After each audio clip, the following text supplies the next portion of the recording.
welcome to the final part of Codex Witch Hunters Week. Anyway, today we're going to talk about Saint Celestine, and here we go. Of her life before she was declared a living saint, very little is known of Celestine, other than that she was a sister repentant of the Order of Our Martyred Lady. She was but one warrior amongst a beleaguered faithful fighting a protracted war against the heretics of Palatine Schism. The war against the schismatics had ground to a stalemate upon the apostate word of Eutychian. Celestine was to be found at the head of the first wave, attacking the capital's walls, her fury a terrible thing to those who witnessed it. Celestine fell that day, along with every other repentier. But despite the defeat, it was said that she had accounted for over 100 schismatics during the assault, her eviscerator cleaving them into ragged chunks as she fell, and her sisters screamed for absolution as the army retreated and darkness fell. Her ruined body was roof-covered from the breach and carried off by a solemn procession of sisters. As Celestine's body was set down amongst the honoured dead, her sisters saw that life lingered within her yet. They saw in her eyes the light of one touched by the divine will of the Emperor, and reverently approached, cleansing her body and the blood and the filth of battle, until she stood flawless before them. But next day the assault on the city was resumed, and with Celestine at its head, it failed within scant hours, and the remainder of the Palatine Crusade passed in a bloody whirlwind of vengeance, as Celestine was hailed as the Crusade's figurehead. The entire sector being scoured of not just schismatics, but every being the Crusaders deemed unworthy existing upon the worlds of man. Lord Angzar, the Crusade's leader, believed that the Crusade would reach its conclusion at the capital's world of the Palatine sector, but Celestine insisted upon first liberating a small backwater world named Sanctus Leis. Unknown to all but her, the world was home to the ancient shrine of the Fiery Heart, a holy place once visited by Catherine, Saint Catherine that is, of the Fiery Heart, the martyr. They changed their name to a martyred lady. Amidst its shattered ruins, Celestine ordered a broken altar moved aside and the flagstones beneath it taken up. Carrying out her orders, her followers uncovered the entrance to a hidden crypt, barring any from following her. She descended dusty steps that none had trodden for millennia. Her followers awaited her return, at first with patience, but as time passed, with increasing concern. Yet Celestine had been firm in her order that none should follow her into a crypt. At length, as the first light of dawn broke above the ruined shrine, Celestine rose from the tomb, borne aloft upon a column of divine radiance and attended by cherubs and doves. She was now clad in a suit of shining gold armor, and wielded a blade wreathed in sweet-scented petals. Its blade so bright none could bear look upon it. She gazed around. All dared meet her eyes were struck down by equal parts heavenly adoration and infernal terror. After her apotheosis, Lord Ansgar, and a conclave of foreign compatriots declared Celestine a living saint. She was hailed the hero martyr of the Palatine Crusade, and fought at the vanguard of numerous wars of faith.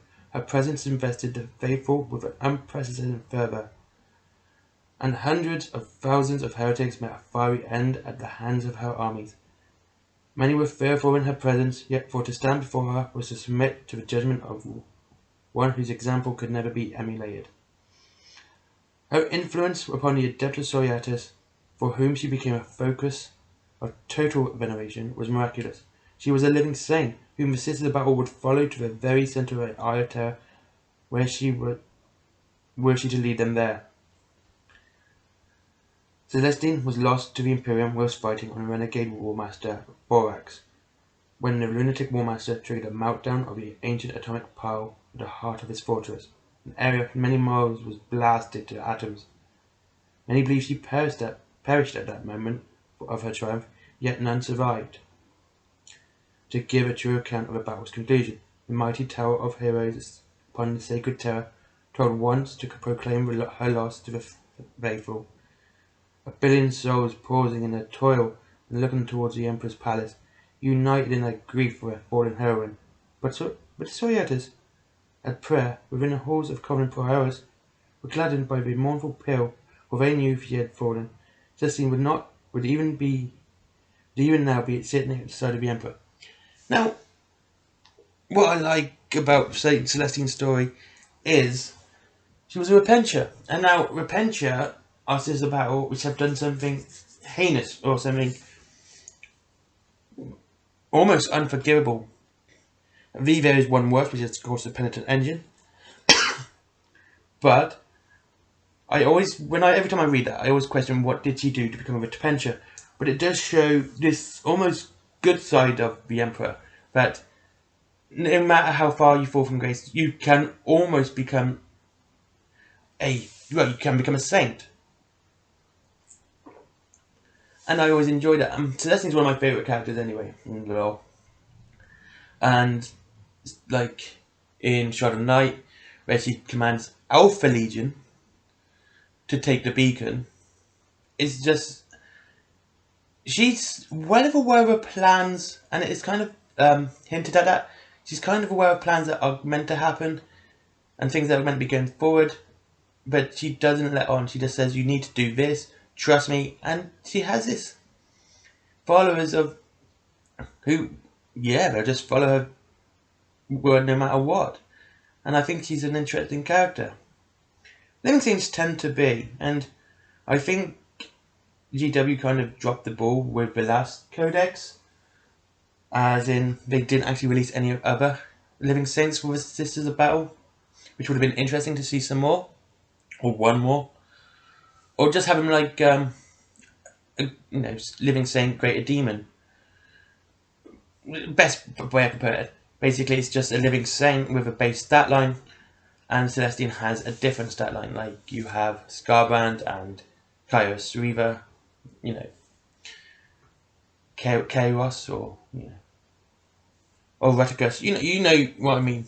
When you have and I think that would be really interesting to see if they do that. Have a base stat line for Living Saints, because then you wouldn't have to just use Celestine. You could use your own and can kit bash your own, which would be amazing. I really want to kit bash my own. I have an idea for it, but I'm going to put probably some Scourge Wings on a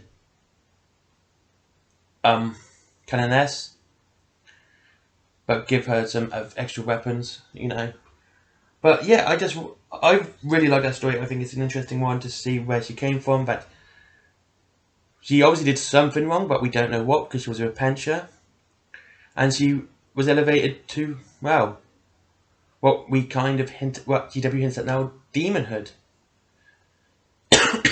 Sorry about that. But yeah, what do you guys think?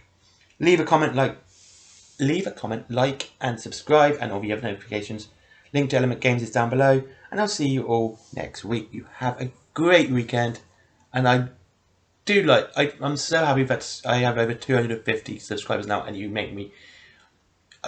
You've really cheered me up, and it's really great and I love the fact that people are watching me, and